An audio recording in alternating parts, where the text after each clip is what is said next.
Esther அதிகாரம் 9.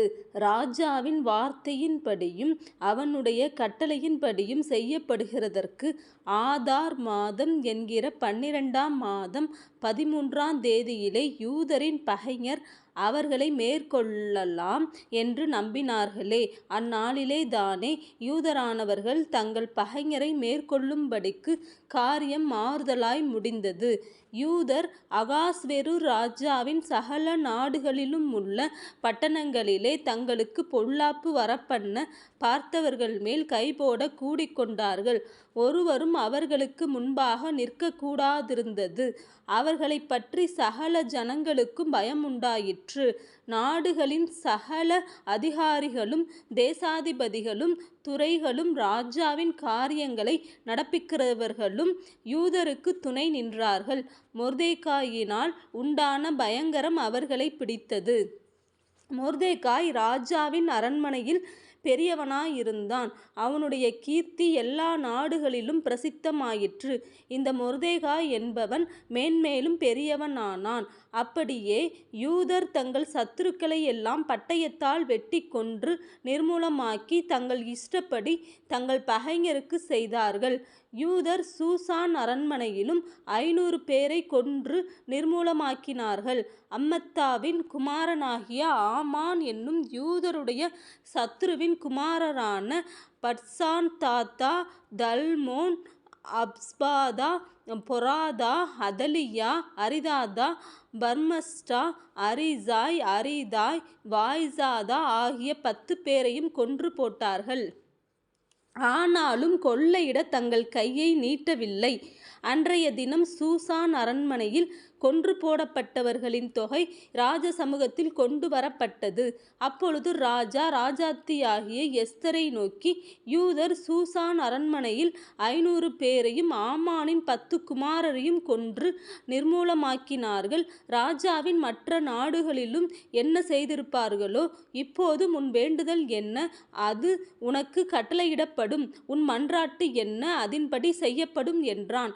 அப்பொழுது Esther, ராஜாவுக்கு சித்தமாயிருந்தால் இன்றைய தினத்து கட்டளையின்படியே சூசானில் இருக்கிற யூதர் நாளைய தினமும் செய்யவும், ஆமானின் 10 குமாரரின் உடலையும் தூக்கு மரத்தில் தூக்கி போடவும் உத்தரவாக வேண்டும் என்றாள். அப்படியே செய்யும்படிக்கு ராஜா உத்தரவு கொடுத்தான். அதற்கு சூசானிலே கட்டளை பிறந்தது. ஆமானின் 10 குமாரருடைய உடலையும் தூக்கி போட்டார்கள். சூசானில் இருக்கிற யூதர் ஆதார் மாதத்தின் 14ஆம் தேதியிலும் கூடி சேர்ந்து சூசானிலே 300 பேரை கொன்று போட்டார்கள். ஆனாலும் கொள்ளையிட தங்கள் கையை நீட்டவில்லை. ராஜாவின் நாடுகளிலுள்ள மற்ற யூதர்கள் தங்கள் பிராணனை தற்காக்கவும் தங்கள் பகைஞருக்கு விலகி இளைப்பாறுதல் அடையவும் ஒருமிக்க சேர்ந்து தங்கள் விரோதிகளில் 75,000 பேரை கொன்று போட்டார்கள். ஆனாலும் கொள்ளையிட தங்கள் கையை நீட்டவில்லை. ஆதார் மாதத்தின் 13ஆம் தேதியிலே இப்படி செய்து 14ஆம் தேதியிலே இளைப்பாறி அதை விருந்துண்டு சந்தோஷப்படுகிற பண்டிகை நாளாக்கினார்கள்.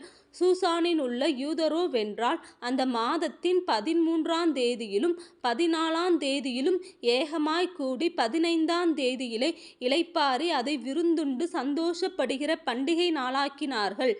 ஆதலால் அலங்கமில்லாத ஊர்களில் குடியிருக்கிற நாட்டுப்புறத்தாரான யூதர்கள் ஆதார் மாதத்தின் 14ஆம் தேதியை சந்தோஷமும் விருந்துண்கிற பூரிப்புமான நாளும் ஒருவருக்கொருவர் வரிசைகளை அனுப்புகிற நாளுமாக்கினார்கள்.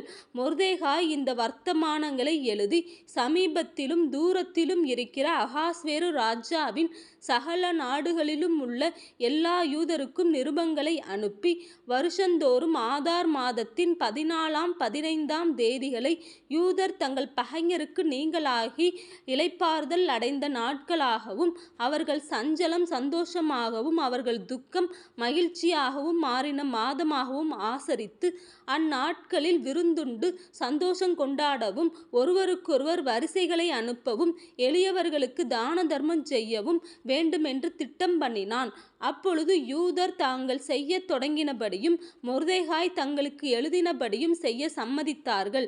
அம்மெத்தாவின் குமாரனாகிய ஆமான் என்னும் ஆகாகியன் யூதருக்கெல்லாம் சத்துருவாயிருந்து யூதரை சங்கரிக்க நினைத்து அவர்களை அழிக்கவும் நிர்மூலமாக்கவும் பூர் எண்ணப்பட்ட சீட்டை போடுவித்தார்கள். ஆனாலும் எஸ்தர் ராஜ சமூகத்தில் போய் யூதருக்கு விரோதமாய் அவன் நினைத்த அவனுடைய பொல்லாத யோசனை அவனுடைய தலையின் மேல் திரும்பும்படி கட்டளை பிறப்பித்ததினாலே அவனையும் அவன் குமாரரையும் மரத்திலே தூக்கி போட்டார்கள். ஆகையினால் அந்த நாட்கள் பூர் என்னும் பேரினால் பூரீம் எண்ணப்பட்டது.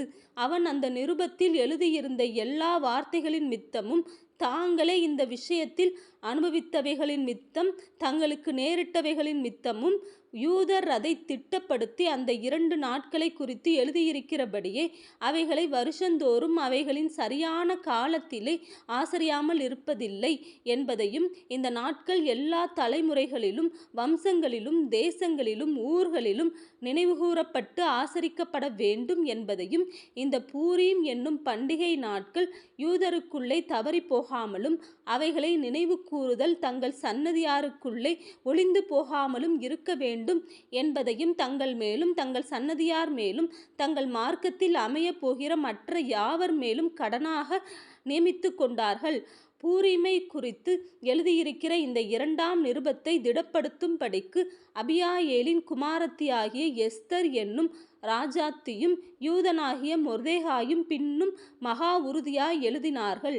யூதனாகிய மொர்தெகாயும் ராஜாத்தியாகிய எஸ்தரும் யூதருக்கு உறுதிப்பாடு பண்ணினதும் அவர்கள் தானே உபவாசத்தோடும் அலறுதலோடும் ஆசரிப்போம் என்று தங்கள் மேலும் தங்கள் சன்னதியார் மேலும் கடனாக நியமித்து கொண்டதுமான பூரீம் எண்ணப்பட்ட இந்த நாட்கள் அவைகளின் சரியான காலங்களில் ஆசரிக்கப்படும் காரியத்தை உறுதியாக்க அவன் அகாஸ்வேருவின் ராஜ்யத்திலுள்ள 127 நாடுகளிலும் இருக்கிற எல்லா யூதருக்கும் சமாதானமும் உண்மையுமான வார்த்தைகளையுடைய நிருபங்களை அனுப்பினான்.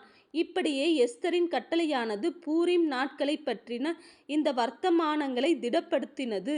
அது ஒரு புஸ்தகத்தில் எழுதப்பட்டது.